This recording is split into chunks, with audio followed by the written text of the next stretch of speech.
아브라함은 자식이 없었습니다. 몇 살까지 자식이 없었죠? 100살이 될 때까지 자식이 없었습니다. 늙도록 자식이 없었어요. 그런데 아브라함을 더 답답하게 하는 게 있었어요. 자식이 없는 것도 없는 건데 문제는 뭐예요? 하나님께서 아브라함에게 약속을 주신 게 있었어요. 네가 자식을 낳게 될 거고 너의 자식이 하늘의 별처럼 바다의 모래처럼 정말 많아질 거다 라고 약속을 주셨어요. 그게 몇 살 때일까요? 75세 때예요. 75세 때. 아브라함이 75세가 되었을 때 그때도 나이가 많아요, 적어요? 많죠. 이미 75세면 다들 자식 낳기를 포기했을 나이입니다. 그런데 하나님께서 이미 이제 마음을 접고 포기했는데 75세에 하나님이 딱 나타나셔서 내가 너에게 자식을 줄 거다. 근데 한 명이 아니라 하늘의 별처럼 바다의 모래처럼 많이 줄 거다. 아브라함이 그때 하나님을 믿었어요. 자식을 줄 거라 생각했죠. 근데 몇 살 때까지 자식이 없었어요? 100살이 될 때까지. 무려 25년 동안 하나님은 자식을 주겠다 그랬는데 자식이 없는 거예요. 그러니까 아브라함의 마음속에 어떤 생각이 들었을까요? 하나님에 대한 신뢰가 흔들리기 시작했어요. 하나님의 약속을 믿지 못하게 되었어요. 그리고 나는 내 평생에 자식이 없나 보다. 그런 마음들이 아브라함의 마음을 꽉 잡고 있었습니다. 그런데 지금도 자식이 없는 것은 서글프고 어떻게 보면 안타까운 일인데 그 시대의 자식이라는 것은 지금 우리 시대와는 또 다른 의미에서 너무너무 중요한 의미를 지녔습니다. 뒤에 보겠습니다만은 그래서 자식이 없는 아브라함이 어떤 반응을 보입니까? 15장 1절에 보니까 두려움과 염려들이 생겨나기 시작하는 거죠.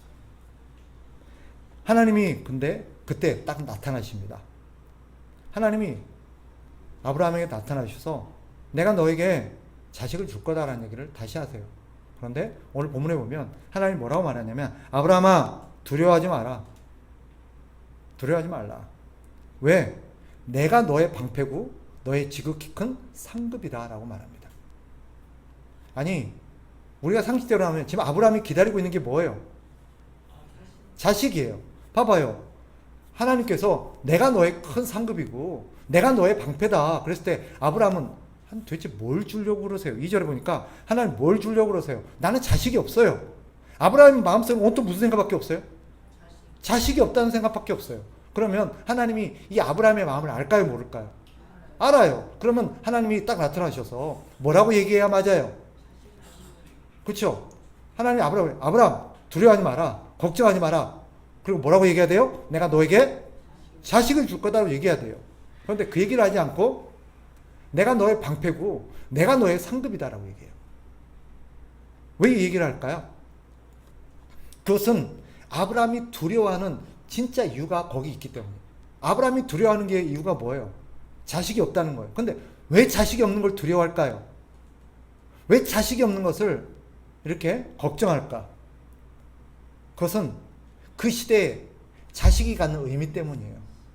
고대 시대에 자식은 두 가지 의미를 가졌습니다. 하나는 뭐예요? 방패였어요. 그리고 또 하나는요, 상급이었어요. 자식도 자식인데 자식이 없다는 자체가 그 사람의 인생에는 뭐가 없는 거예요? 방패가 없는 거예요.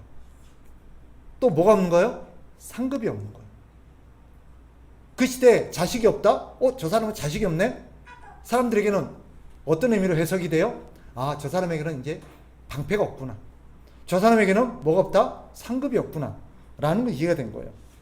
그러면 방패가 뭐고 상급이 뭐냐? 왜 방패와 상급이라고 표현하느냐? 방패가 뭐예요? 방패가 뭐에 때 쓰는 거예요? 그렇죠? 뭘 막아줘요?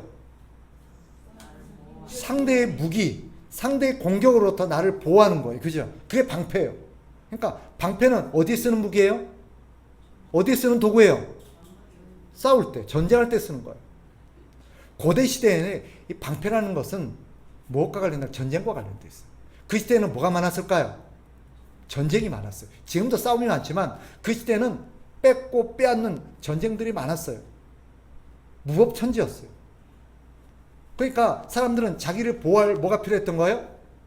자, 무기가 필요해요. 그런데 봐봐요. 사람들이 쳐들어올 때 한 명만 쳐들어와요? 여러 명이 쳐들어와요? 여러 명이 쳐들어와요. 그럼 나에게 필요한 게 뭐예요? 방패 하나 있으면 돼요? 여러 사람이, 나에게도 이 전쟁에서 함께 싸워줄 여러 사람이 필요해요. 이 사람들을 뭐라고 표현한 거예요? 방패라고 표현한 거예요. 나에게도 내가 어려움을 당하고 내가 위급하고 누가 나를 해치려고 올고 내 것을 빼앗으려고 올 때 나를 지켜줄 만한, 나와 함께 해줄 만한 사람들이 필요해요. 고대 사회에 나와 함께 해줄 만한 사람들이 누구였을까요? 자식이었어요. 자식. 왜? 다른 사람도 있죠. 옆집 아저씨도 있을 수 있잖아요. 옆에 뭐 안병호 씨도 있고 뭐 있을 수 있잖아요. 근데 왜 자식이 꼭 자식이 있어야 되죠? 그 사람이 언제 마음이 바뀔지 모르거든. 물론 안병호 씨는 안 그럴 거예요. 안병호 씨는 안 그러는데 나와 함께 있던 옆에 사람이 언제 내 적이 되어서 나를 해칠지 알아요, 몰라요? 끝까지 마지막까지 내 편이 되고 나와 함께 해줄 사람은 누구밖에 없어요. 믿을 만한 사람은 내 자식밖에 없는. 그래서 옛날에 자식을 한 명 낳았을까요? 많이 낳았을까요? 많이 낳는 방법이 뭐예요? 한 사람이 아이를 많이 낳아도 한계가 있어요. 그죠? 몇십 명이 쳐들어오려면 자식이 최소한 몇 명 있어야 돼요? 몇십 명 있어야 돼요. 그럼 자식이 몇십 명 있으려면 어떻게 해야 돼요? 그렇죠. 아내도 여러 명 있어요. 그래서 옛날에는 아내를 많이 뒀던 거예요. 고대 사회에 아내를 많이 둔 거는요, 단순히 성적인 욕구 때문만은 아니에요. 아내를 많이 둔 거 뭐예요? 그걸 통해서 뭘 많이 낳기 위해서? 자식을 많이 낳아서 이 자식을 통해서 자기 세력을 키우고 자기를 보호하고 어떤 위기와 어떤 어려움이 닥칠 때 나를 보호해줄 만한 어떤 내 든든한 방패들이 필요했던 거예요. 그래서 고대 사회는요, 자식은 어떤 의미냐? 전시에는 뭐가 돼요? 나와 함께 싸워줄 병사들이 돼요. 평소에는요, 일꾼이 돼요. 노동력이 돼요. 고대 사회는 양을 치거나 농사를 짓거나 하잖아요. 그때 함께 일해줄 일꾼이 되는 거예요. 그게 자식이에요. 근데 자식이 없어요. 그럼 뭐예요? 나를 보호해줄 사람이 없다는 뜻이에요. 그러니까 아브라함이 나에게 자식이 하나도 없구나. 그래서 아브라함이 했던 자구책이 뭘까요? 남들은 자식을 많이 낳아서 이 자식과 함께 살면서 든든했는데 아브라함이 자식이 한 명도 없었어요. 그래서 아브라함이 했던 게 뭘까요? 앞에서 봤는데 종들을 많이 키웠어요. 종들을, 자기 집의 노예들을, 종들을 많이 키워서 종들을 통해서 자기 집안의 사람들을 보호했던. 그래서 기억나세요? 앞에서 자기 조카 롯이 전쟁에 포로로 끌려갔을 때 롯을 구하러 갈 때, 아브라함 롯을 구하러 갈 때 누구를 데리고 와요? 자기 집 종 몇 명? 318명을 데리고 롯을 구하러 갑니다. 그러니까 아브라함은 왜 이렇게 노예가 많아? 왜 이렇게 종이 많아? 이유가 뭐겠어요? 자식이 없으니까. 또 왜 자식이 없다고 왜 노예가 많이 필요해요? 유사시 이렇게 전쟁이 났을 때 자기를 지킬 만한 세력이 필요했거든요. 또 오늘 본문을 보면 그래서 하나님께서 아브라함에게 내가 너에게 자식을 줄게가 아니라 내가 너의 방패다라고 말해요. 내가 너의 방패다. 왜 그렇게 말씀하실까요? 이 말이에요. 아브라함이 자식을 이렇게 많이 요구하고 원하고 자식을 간절히 기다리고 있는 마음을 하나님이 알거든요. 뭐 때문에? 이거 자식이 많아지면 자식이 너한테 든든한 버팀목이 되고 자식이 많으면 자식이 너를 지켜줄 것 같지? 아니야. 진짜 너의 인생을 지켜줄 자는 누구다? 나다. 라고 하나님 말씀하시는 거예요. 뒤에 다시 말씀드리겠습니다. 그래서 성경에 보면 시편에 이런 자식을 향해서 이렇게 말해요. 보라, 시편 127편 3절 4절. 보라, 자식들은 여호와의 기업이요 태의 열매는 그의 상급이로다. 젊은 자의 자식은 장사의 수중의 화살 같다라고 말합니다. 자식을 뭐에 표현해요? 뭐에 비유합니까? 화살통에 있던 많은 화살과 같다는 거예요.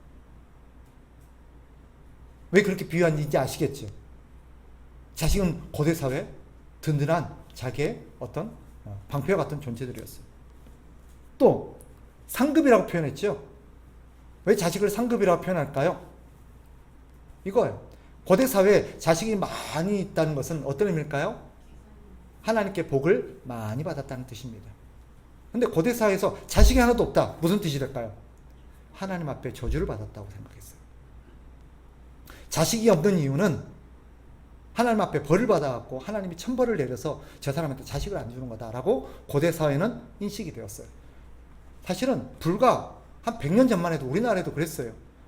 애를 못 낳는 여인을 어떻게 우리가 인식되었죠? 저 여인은 하늘에서 벌을 받아갖고, 그죠? 하늘에 벌을 받아갖고 자식을 못 낳는다고 생각을 했어요. 우리나라만 그런 게 아니라 동서고금을 막론하고 여인이 아이를 못 낳으면 하늘에서부터 복을 못 받는 여인이라는 표시였어요. 근데 아브라함이 자식이 없어요. 사라는 사례대로, 아브라함의 아내 사례대로 자식이 없으니까 얼마나 창피하겠어요. 애도 못 낳는 여인. 사람들마다 뭐라고 수군댔겠어요? 저 뭔가 문제가 있다. 뭔가 저거 죄 지어갖고 하나 벌 받은 거다 저거. 사례는 사례대로 속상하고 마음이 괴로웠겠지만 아브라함은 아브라함대로 뭐요? 하나님을 믿는 사람인데 저 사람은 하나님을 믿는 사람이다. 저 사람은 하나님이 함께하는 사람이다 라고 말하는데 뭐지? 왜 자식을 못 낳지? 하나님을 안 믿는 사람도 자식을 많이 낳는데 왜 하나님을 믿는 사람이 오늘날로 따지면 교회 가서 열심히 기도하는 사람이 자식을 못 낳냐 이거예요. 아니 교회 안 다니는 사람도 건강하기만 하고 장사만 잘 되고 자식도 잘 되는데 왜 교회 다니는 사람이 자식은 속썩이고 아니 자식도 없고 장사도 안 되고 하는 일은 안 되고 몸에 병은 들고 왜 그러냐는 거예요. 그때 기분이 어떨까요? 괴롭지요. 괴롭지요. 하나님 이게 뭡니까?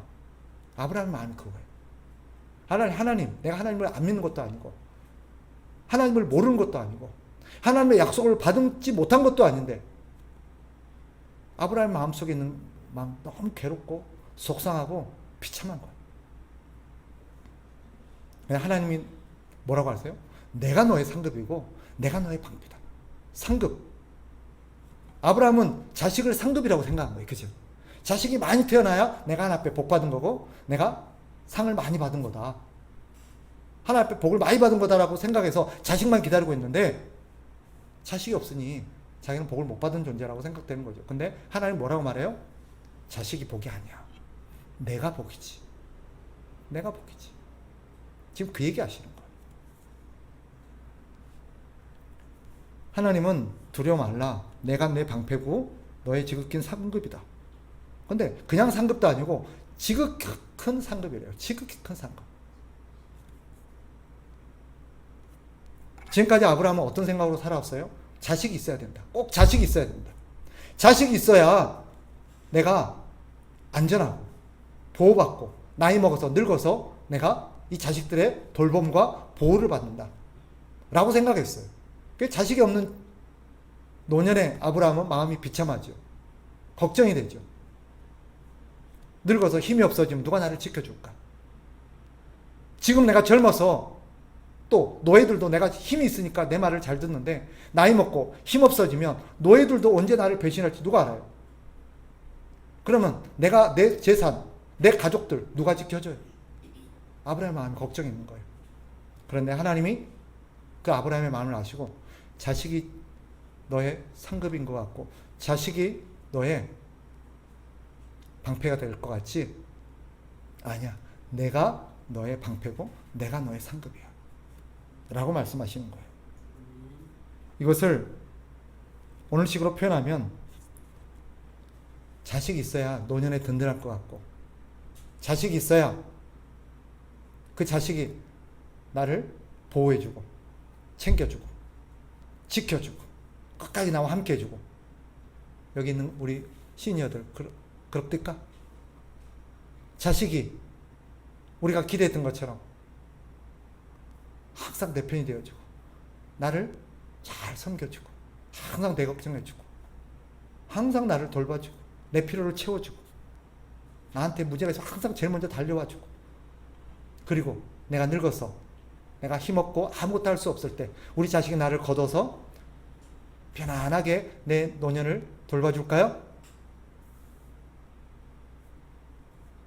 인정하고 싶지 않으시겠지만 안 그렇습니다. 사실 시간상 다 얘기할 수는 없지만 고대 사회도 그랬어요. 자식은 언제든지요 언제든지 변할 수 있는 존재입니다. 자식이 아버지의 목에 칼을 들이대고 배신을 하고 그럴 수 있습니다. 부모를 속이고. 성경에도 그런 얘기가 나오죠. 이삭에게는 두 명의 아들이 있었어요. 누구죠? 에서와 야곱. 에서와 야곱. 그런데 두 자식이 아버지를 잘 섬깁니까? 아마 아버지 속을 썩입니까? 아버지 속을 썩여요. 거짓말하고 사기치고 형제는 형제끼리 싸워서 서로 죽이겠다 그러고 결국은 다 뿔뿔이 흩어져요. 지금도 마찬가지죠. 여러분, 우리 하나님의 말씀의 의미가 뭘까요? 자식도 돈도 인맥도 아니라는 거예요. 하나님이 아브라함이 뭐래요? 내가 너의 방패다. 무슨 말이에요? 자식이 너를 지키는 게 아니라 내가 너를 지킨다는 거예요. 지금껏 네 인생을 돌아봐라. 네가 오늘 이 순간 이 자리까지 올 수 있으면 누구 덕분이냐? 우리가 아는 것처럼 과거에 아브라함은 아내를 누이라고 속였다가 애굽 왕 바로에게 아내를 빼앗길 만한 적이 있었어요, 없었어요? 있었어요. 그래서 바로 왕인 바로 왕에게 죽임을 당할 뻔한 적도 있었어요. 그런데 그때 누가 보호해 주셨어요? 하나님이 보호하셨어요. 롯을 구하러 그죠? 싸우러 나갔을 때 그 연합군으로부터 아브라함을 보호했던 사람이 누구예요? 하나님이셨어요. 지금까지 아브라함이 겪었던 많은 위험으로부터 실제로 아브라함을 지키신 분은 하나님이셨습니다. 그런데 아브라함은 하나님을 생각하지 못하고 뭐가 있어야 된다? 자식이 있어야 된다. 오늘날로 따지면 돈이 있어야 돼. 돈이. 꼭 자식뿐만 아니라 돈이 있어야 돼. 인맥이 있어야 돼. 직장이 있어야 돼. 그런 것들이 나를 지켜줄 거라고 철석같이 믿고 있는. 그래서 그것만 하나 맨날 기도하는 게 뭐예요? 자식이 없어요. 돈이 없어요. 아는 사람이 없어요. 인맥이 없어요. 전부 그런 것만 달라 그래요. 하나님의 응답이 뭐예요? 내가 너의 상급이야. 내가 너의 방패야. 그런 거 의지하지 마. 이 말이에요. 하나님이 아브라함에게 하신 말씀은 자식을 안 주겠다는 뜻이 아니에요. 하나님 나중에 자식을 주세요, 안 주세요? 주세요. 내가 너에게 자식을 줄 거야. 그런데 자식이 너의 방패라고 생각하지 말라는 거예요. 자식이 네 인생을 책임져 줄 거라고 생각하지 말라는 거예요. 자식이 너의 인생을 지켜줄 거라고 생각하지 말라는 거예요. 네가 믿고 의지할 분은 누구다? 하나님이라는 거예요. 여러분, 그렇게 믿고 내가 사랑하고 내 모든 걸 쏟아서 키웠던 자식도요, 결정적인 순간이 되면 내 곁을 떠납니다. 그리고 결정적인 순간에 내 편이 아니에요. 그리고 내가 정말 위급하게 혼자서 위급한 순간에 있을 때 아무도 그걸 모를 수가 있습니다. 심지어 내 남편도. 그거 아세요? 실제로 옆방에서 남편이 이렇게 갑자기 심정지가 와가지고 목숨이 끊어진 상황인데 아내는 거실에서 히닥거리고 하다가 나중에 남편이 이미 숨지져 있었어요. 바로 거실에 있었는데 바로 아내가 거실에서 친구들하고 수다를 떨고 있는데 남편은 안방에서 죽어가고 있었던 거예요. 그럴 수가 있다는 거예요. 정말 위급하고 절체절명의 순간에 나를 지켜주고 나와 함께 줄 사람은 사람이 아니에요. 하나님이세요. 하나님이 나의 방패시고 하나님이 나를 지켜줄 뿐입니다. 위험으로부터, 외로움으로부터. 여러분, 자식이 내 외로움을 채워줄 수 있을 것 같아요? 절대 못 채웁니다. 자식이 내 병을 고쳐줄 수 있을까요? 자식이 내 죄를 짓지 못하도록 자식이 내 마음을 지켜줄 수 있을까요? 자식이 나의 죽음으로부터 나를 보호해줄 수 있을까요? 아무리 사랑하는 자식도요, 나를 죽음으로 막아주지는 못해요. 그거 아십니까? 그렇게 효도하는 자식도요, 여러분이 호흡이 끊어지는 순간, 여러분이 호흡이 끊어지면, 살아있을 때는 여러분이 이름으로 불리지만 죽으면 뭐라고 불리는 줄 아세요? 살아있을 때는 김은숙이에요. 근데 딱 죽는 순간, 호흡이 딱 끊어지는 순간, 그때는 김은숙 씨라고 안 불러요. 뭐라고 부릅니까? 시체 1이에요. 시체 1.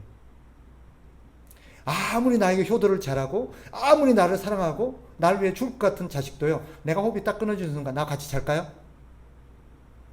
같이 안 잡니다. 그때부터.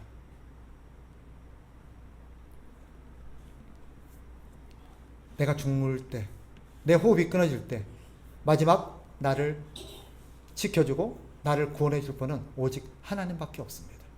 여러분 이것을 깨달으시기를 바라요. 하나님은 우리의 상급이십니다.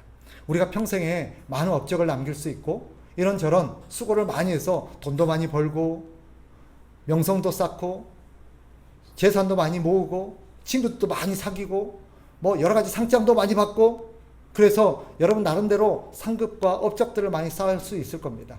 그러나 그게 나를 행복하게 할까요? 아니에요. 그거 아세요? 그거 죽을 때 다 놓고 갑니다. 그거 죽을 때 다 놓고 가요. 마지막 죽음 이후에까지 영원토록 내가 가져갈 수 있는 유일한 것은 하나님밖에 없습니다. 그래서 하나님이 나의 상급이라고 말하는 거예요.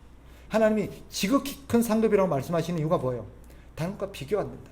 아무리 좋은 것도 이 땅에서 잠시예요. 말씀을 정리하겠습니다. 그러니 여러분 자식을 의지하지 마십시오. 돈을 의지하지 마십시오. 명성을 의지하지도 말고요. 여러분 아는 친구들, 인맥들을 의지하지 마십시오. 결정적인 순간에 그런 것들이 아무런 도움이 안 된다는 걸 깨닫게 될 겁니다. 진짜 내게 필요한 분, 진짜 내게 중요한 나를 보호해 줄 분은 하나님밖에 없어요. 그리고 진짜 내 인생의 마지막까지 나와 함께 해줄 뿐만 아니라 마지막에 내게 있어서 가장 찬란한 나를 영광스럽게 해줄 분은 하나님밖에 없습니다. 하나님이 없는 사람은 죽음으로 영원한 지옥의 나락에 떨어지겠지만 하나님을 믿은 사람은 상급이 되어서 하나님의 마지막에 그 죽음의 강을 건널 때 하나님이 그를 천국으로 데려가십니다. 그때 돈을 의지했던 자, 권력을 가지고 있었던 자, 수많은 친구를 사귀었던 자들도 아무런 도움이 안 된다는 걸 깨닫게 될 겁니다. 하나님을 믿고 하나님을 의지하고 살아가는 저와 여러분 되시기를 주님의 이름으로 축복합니다.